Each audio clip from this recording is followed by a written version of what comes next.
नमस्कार। जय हिंद, जय भारत, जय जय श्री राम। कृपा यूं ही मुझ पर बनाए रखना, नजरें मुझ पर जमाए रखना। गलती का पुतला हूं, गलतियां करता रहूंगा। मेरी हर गलती को मेरे बाबा तुम भुलाए रखना। जी हाँ, हम गलतियां करते जाते हैं और सद्गुरु हमारी गलतियों को माफ करते जाते हैं। लेकिन हमारी तरफ से यह प्रयत्न होना चाहिए कि हम गलती ना करें। खत्म होने जैसा जिंदगी में कुछ नहीं होता। हमेशा एक नई सुबह आपका इंतजार करती है। कहते हैं दुनिया आपको गिरा सकती है, लेकिन जब तक आप ना चाहो तब तक दुनिया आपको हरा नहीं सकती। गुरुजी कहते हैं जहां पेड़ और पानी साथ हों वहां हरियाली अपने आप आ जाती है। जीवन भी यही है, जहां मन की सरलता और परिवार के संस्कार हों वहां जिंदगी में हरियाली आती है। बाकी जिंदगी के हर ठोकर ने बस एक ही सबक सिखाया है, रास्ता कैसा भी हो सिर्फ अपने पैरों पर भरोसा रखो। वैसे हम सबको अपने सद्गुरु से बहुत प्यार है, लेकिन हमें पता है या क्या हमें पता है कि हमारे सद्गुरु जी हमें कितना प्यार करते हैं? नहीं पता। आइए इसके संबंध में कि सद्गुरु हमारे साथ कितना प्यार करते हैं, उसके संदर्भ में मैं आपको एक कहानी सुनाना चाहता हूं।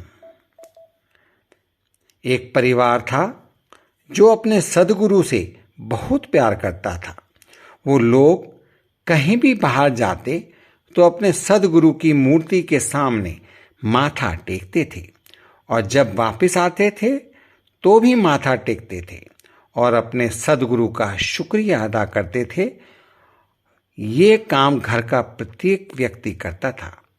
प्रतिदिन शुक्रिया अदा करना, धन्यवाद अदा करना, सद्गुरु के प्रति अपनी कृतज्ञता को प्रकट करना हमारी शक्ति को बढ़ाता है। परंतु एक बार घर का एक छोटा बेटा जो 13-14 साल का था, बिना माथा टेके ही बाहर चला गया। वहां उसने देखा कि कुछ लड़कों में लड़ाई हो रही है। वह भी वहां जाकर के खड़ा हो गया। लड़के आपस में लड़ रहे थे। उन लोगों ने उसे यानी कि उस छोटे बेटे को दूसरी पार्टी का समझकर पकड़ लिया। एक लड़के ने कैंची निकालकर, एक लड़के ने चाकू निकालकर उसके गले पर वार करने शुरू कर दिए। उसने कई वार किए। तब तक उस परिवार का बड़ा बेटा आ गया और उसे देखकर बाकी के सभी लड़के भाग गए। छोटा बेटा घायल होने के कारण बेहोश हो गया था। बड़ा बेटा उसे घर ले आया। उसका खून बहता देखकर उसकी मां घबरा गई। वह सद्गुरु के चरणों में बैठकर रोने लगी। तब तक घर वाले छोटे बेटे को हॉस्पिटल ले गए। इधर उसकी मां रोते हुए सद्गुरु से कह रही थी, आप तो भक्तों के अंग संग रहते हो। गुरुजी, मेरे बेटे को ये क्या हो गया? फिर भी ये सब ऐसा क्यों हो रहा है? रोते रोते उस मां की आंखें लाल हो गईं। उसने देखा कि सद्गुरु खड़े हैं और उनके दोनों हाथों में खून निकल रहा है। सद्गुरु बोले, बेटा, आज अगर मैं वहां ना होता तो तेरा बेटा मारा जाता। उन लोगों ने जो कैंची से वार किए थे, वह कैंची मैंने इसकी गर्दन तक नहीं पहुंचने दी। वह मेरे हाथों में लगती रही और तेरे बेटे को केवल मामूली सी ही चोट लगी है। वह केवल डर के कारण बेहोश हो गया है।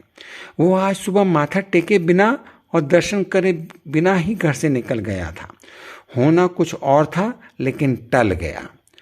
वह भक्ताणी मां एकदम चौंक कर उठी और सद्गुरु के चरणों में लेट गई और बोली, हे प्रभु, हमारे लिए आपने इतना कष्ट उठाया, तभी उसका बेटा हॉस्पिटल से लौटकर आया।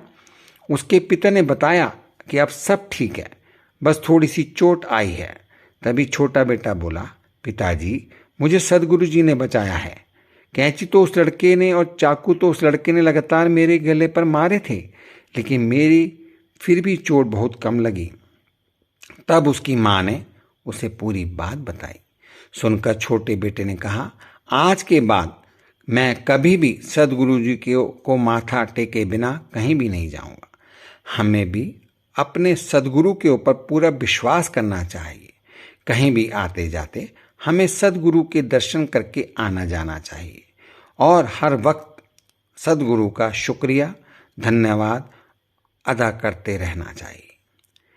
मैं ये नहीं कहता कि आप किस संप्रदाय से हैं, किस भगवान को मानते हैं, किस गुरु जी को मानते हैं, लेकिन जिस भी गुरु को मानते हैं, जिस भी ईश्वर को मानते हैं, आप घर से जाते समय उनको नमस्कार करके, उनका दर्शन करके बाहर जाइए।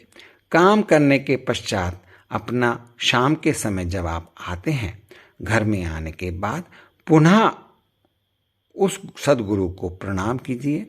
इसके अलावा घर में सभी सदस्यों को सवेरे जाते समय और आने के बाद नमस्कार प्रणाम कीजिए। माता पिता घर में हैं तो उनकी आज्ञा का पालन कीजिए और उनको प्रणाम करना भी बहुत ही अति आवश्यक है।